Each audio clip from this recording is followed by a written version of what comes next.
आह्वान पर 25 सूत्री मांगों की प्राप्ति हेतु पूरे झारखंड में 24 जिला में आज राज्य स्तरीय मांगों को लेकर जिला स्तरीय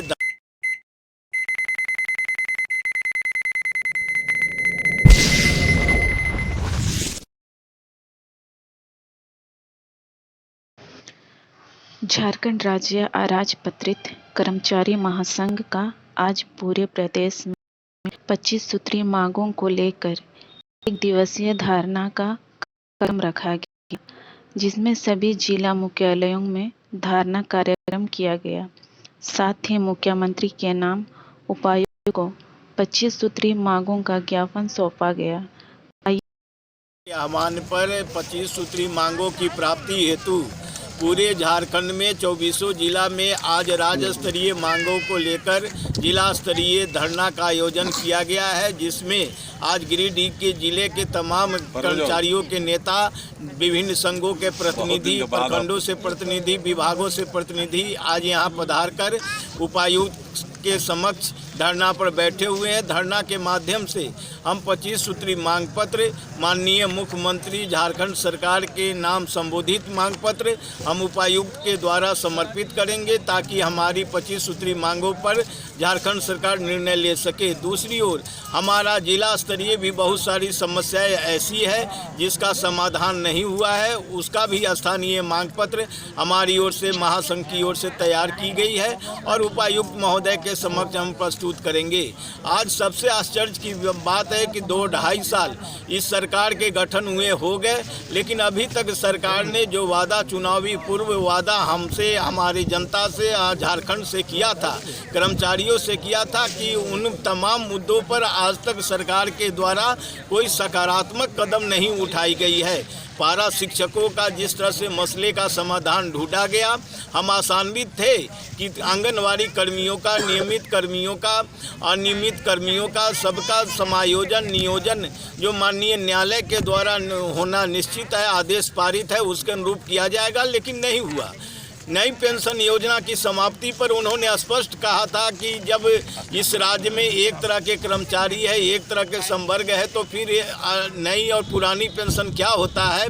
हम पुरानी पेंशन योजना को ही लागू करेंगे, लेकिन 2.5 सालों से हम आशान्वित थे और हमारी आशा का किरण अब समाप्त हो रहा है। आज धरना के माध्यम से पुनः हम झारखंड सरकार से मांग करना चाहेंगे कि हमारी नई पेंशन योजना को समाप्त करके पुरानी पेंशन योजना को लागू करें। वहीं भारत सरकार की ओर भी हम ध्यान आकृष्ट कराना चाहेंगे कि जब कश्मीर में धारा 370 की समाप्ति हुई, 35A की समाप्ति हुई, तो हमारे भारत सरकार के तरफ से पूरे देश में प्रचारित किया गया था कि एक संविधान, एक विधान और एक निदान ढूंढा जाएगा और एक विधान रहेगा। तो जब हम, जिसको देशवासियों ने, झारखंड के वासियों ने, भारतवासियों ने पूरे आदर के साथ, सम्मान के साथ उस नियम का, उस घोषणा का स्वागत किया था, उसी प्रकार आज भारत सरकार की भी जिम्मेवारी है कि जो पूरे भारतवर्ष में लगभग 3.5 करोड़ राज्यकर्मी, केंद्रीय कर्मी, नियमित कर्मी, मानदेय कर्मी होते हैं, उनके लिए नई पेंशन योजना को समाप्त करके पुरानी पेंशन योजना में लागू किया जाए। जब माननीय जनप्रतिनिधियों के लिए वो व्यवस्था लागू है, तो सरकार के द्वारा यह कहा जाना कि नई पेंशन योजना में राज्यकर्मियों को फ़ायदा है, तो अगर राज्यकर्मियों को फ़ायदा है तो हमारे जो जनप्रतिनिधि हैं उनके लिए पुरानी पेंशन योजना क्यों लागू रखी गई है? ये बहुत बड़ा यक्ष प्रश्न है जो कि झारखंड के कर्मचारियों को आक्रोशित किया है। उसी प्रकार हमारे माननीय न्यायालय द्वारा जो स्पष्ट आदेश दिया गया है, न्यायादेश दिया गया है कि जो भी कर्मचारी, चाहे वो संविदा पर हो, अनुबंध पर हो, अनियमित रूप से बहाल किए गए हो, मानदेय पर हो, उनको 10 वर्ष की सेवा पूरी कर लेने के बाद नियमित कर देना है, वेतनमान में दे देना है। लेकिन आज तक उन बिंदुओं पर कार्मिक विभाग, वित्त विभाग तरह तरह के नियम, उपनियम, बंद, उपबंध लगा कर इस तरह से मामले को उलझा दिया गया है, जिसके कारण इस झारखंड में माननीय न्यायालय का आदेश का अनुपालन नहीं हो रहा है, जिसकी भी हम इस आज के धरना के माध्यम से हम घोर निंदा प्रकट करते हैं। उसी प्रकार हम एकरूपता की बात करते हैं, समानता की बात करते हैं। जब सचिवालय से संलग्न कार्यालय में एक आदेश के द्वारा स्पष्ट रूप से कर दिया गया कि सचिवालय और संलग्न कार्यालय में 5 दिवसीय कार्य सप्ताह होगा, मुफस्सिल को क्यों छोड़ दिया गया, जबकि मुफस्सिल को भी शामिल किया जाना चाहिए था। समाहरणालय सेवा संवर्ग अलग गठित कर दी गई, तो समाहरणालय सेवा को क्यों छोड़ दिया गया।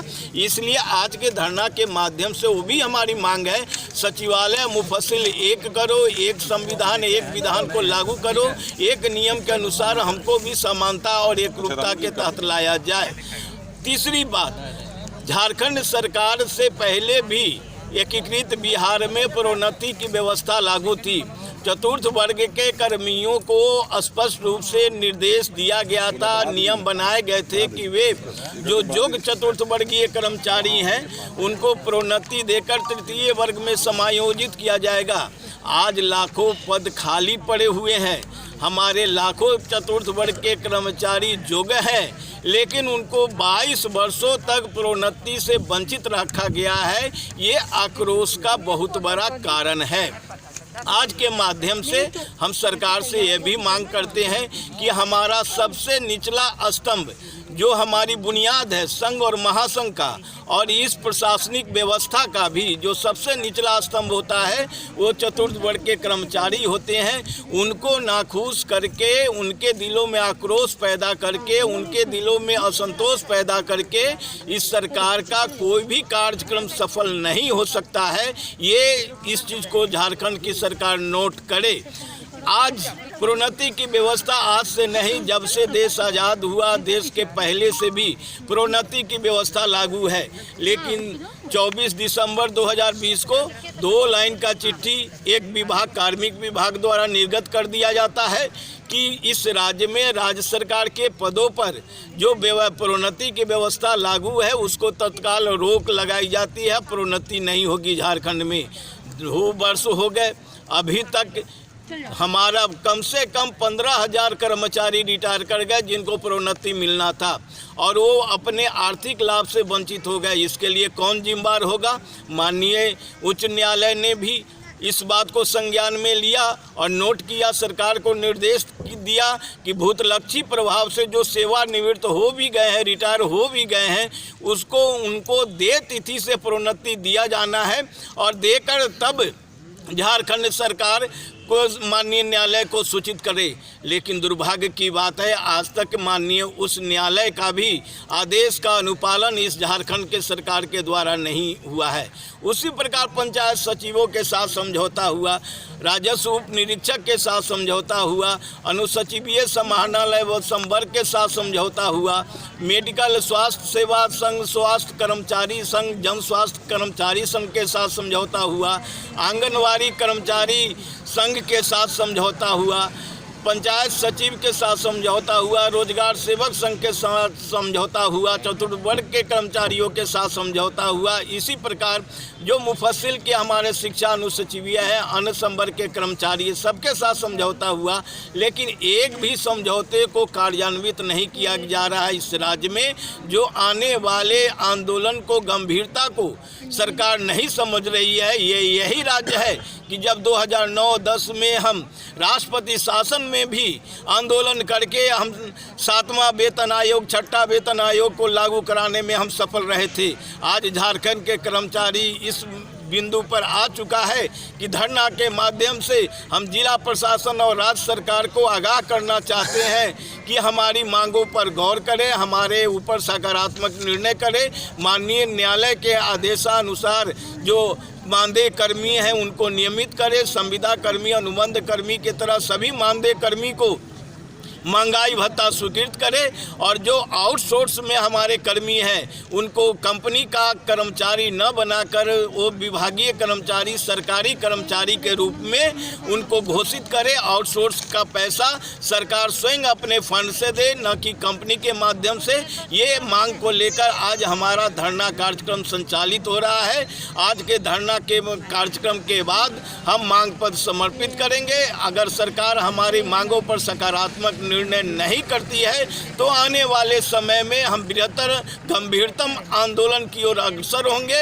हमारी बाध्यता होगी आंदोलन पर जाने की और इसकी सारी जिम्मेवारी झारखंड सरकार की होगी। मैं अशोक कुमार सिंह नयन, प्रदेश महामंत्री महासंघ।